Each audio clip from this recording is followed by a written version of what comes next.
Pada kesempatan kali ini saya akan memberikan tutorial mengenai pengenalan Windows 7.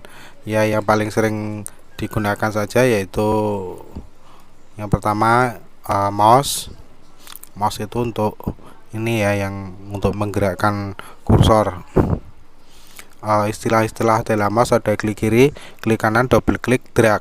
Klik kiri itu, nah ini begini, kita klik yang kursor yang sebelah kiri. Kursor itu kan ada dua bagian, klik kiri dan klik kanan. Klik kiri tujuannya untuk memilih suatu file atau shortcut atau dokumen, lagu dan sebagainya. Kemudian klik kanan itu kita tempatkan di shortcut ini. Klik kanan, nah ini menunya muncul, ada open, delete, rename dan sebagainya. Kalau kita klik kanan di tempat yang kosong, berarti yang muncul adalah menu di tempat yang kosong. Kemudian double klik itu untuk masuk ke suatu program atau memanggil suatu program. Misalkan saya double klik di Microsoft Office PowerPoint, nah itu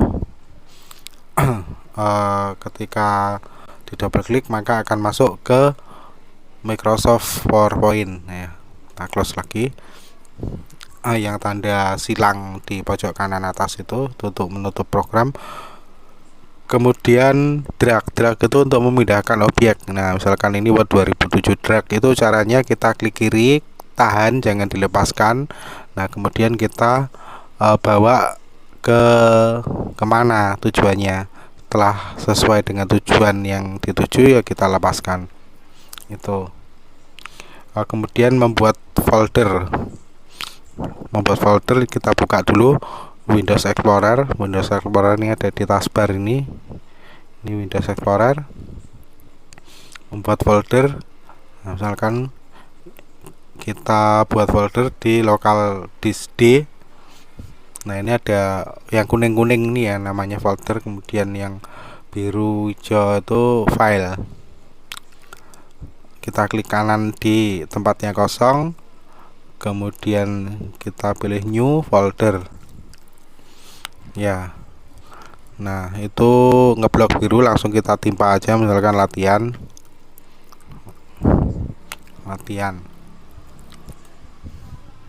Oh, sudah ada ternyata folder latihan, no aja, berarti kita klik kanan, rename.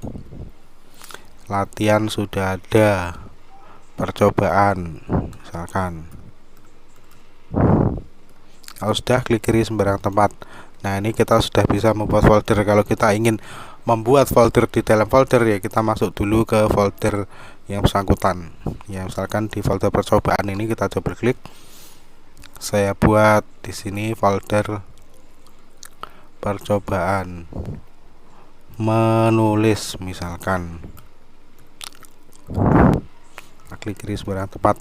Nah, folder itu misalkan lemari itu adalah sekat-sekatnya ya, supaya kita memudahkan kita untuk mengelompokkan suatu file. Kemudian cara membuat shortcut. Shortcut itu adalah jalan pintas untuk memanggil suatu program. Ya, misalkan saya buat masuk dulu di all program. Ini yang belum ada shortcutnya, misalkan akses. Kita klik kanan, send to desktop, create shortcut. Nah, itu cara kita klik kiri sembarang tempat. Nah, ini sudah jadi shortcut untuk Microsoft Access. Shortcut itu jalan pintas ya, jadi kita tidak perlu masuk ke Windows all program baru masuk ke programnya. Kita bisa menggunakan shortcut yang sudah ada ya, kita double klik itu langsung masuk ke programnya, kan Word 2007 misalkan seperti itu. Kemudian mengurutkan icon shortcut, kita klik kanan di tempat yang kosong, sort by, ada name, size dan sebagainya. Misalkan ini saya urutkan berdasarkan ukuran, misalkan size. Nah, nanti otomatis akan berubah urutannya. Kemudian cara menempatkan shortcut di taskbar. Taskbar ini yang, nah ini yang bagian bawah ini namanya taskbar. Misalkan ini akses, misalkan saya buat shortcut di taskbar, ya tinggal kita drag saja. Nah, sudah masuk di taskbar. Bedanya shortcut di desktop ini di layar yang besar itu ya. Kalau yang di taskbar itu yang di bawah. Bedanya shortcut di atas dengan yang di bawah. Kalau yang di atas, yang di desktop itu kita memanggilnya dengan cara double klik ya, klik kiri 2 kali. Tapi kalau yang di bawah ini kita cukup 1 kali klik saja. Misalkan ini saya panggil apa ya, Windows Explorer. Nah, itu cukup 1 kali klik saja. Kemudian cara copy paste. Nah, kan ini di local disk D. Misalkan tadi file percobaan itu, ini mau saya isikan beberapa file misalkan. Nah, kita pilih dulu file mana yang dipilih. Kalau kita memilih satu file itu cukup di klik kiri 1 kali. Tapi kalau kita mau memilih beberapa file sambil menekan kontrol tombol CTRL yang di keyboard, kita klik file yang bersangkutan.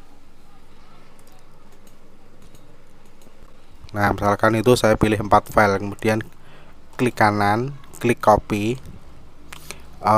Tujuannya kemana? Mau saya masukkan tadi ke folder percobaan tadi.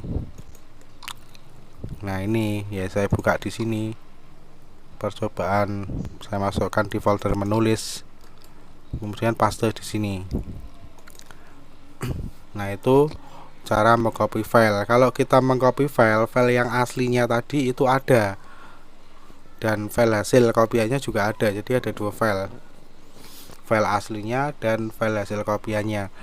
Nah, sekarang kalau memindahkan itu berarti file yang aslinya tidak ada, karena kita pindahkan ke tempat lain. Kalau memindahkan itu caranya misalkan ini saya pindah salah satu aja ya. Kalau kita memilih satu file cukup klik kiri. Kalau beberapa file, kontrol sambil menekan kontrol, filenya kita klik. Kalau memilih semua, kontrol A. Nah, kalau kontrol A itu ngeblok semua, itu berarti kita pilih semua file ya. Kita pilih salah satu saja, kita klik kiri atau langsung klik kanan juga bisa. Cut. Kemudian destination foldernya atau folder tujuannya kita pindahkan ke percobaan. Misalkan saya pindahkan sini, paste ya. Jadi sama, kalau copy ya copy paste, kalau memindahkan cut paste itu. Kemudian mengganti nama file, kita bisa langsung klik kanan aja di file mana yang akan kita ganti namanya, rename, dan saya ganti misalkan video, kemudian klik kiri sembarang tempat. Itu cara mengganti nama file. Kalau menghapus file, kita klik kanan, delete. Nanti filenya akan terhapus, ada konfirmasi, kita klik yes, akan terhapus dan masuk ke recycle bin. Ini kalau umpama rumah itu adalah tempat sampahnya ya. Nah, itu di recycle bin kelihatan ada isinya. Itu adalah dari file yang kita hapus ya. Coba kita double klik untuk mengetahui. Nah, ini tadi adalah yang kita hapus.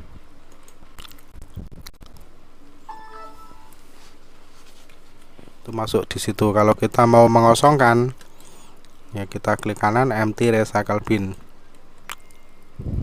Yes ya, berarti filenya kita hapus secara permanen.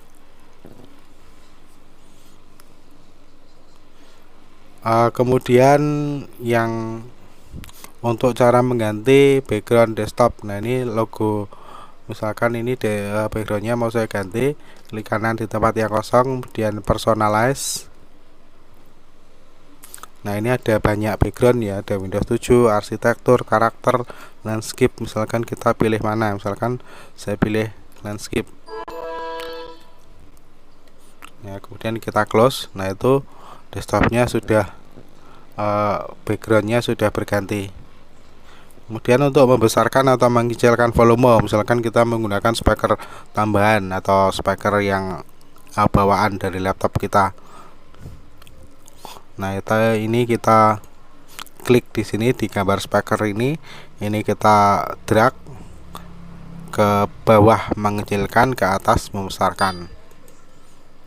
Ya.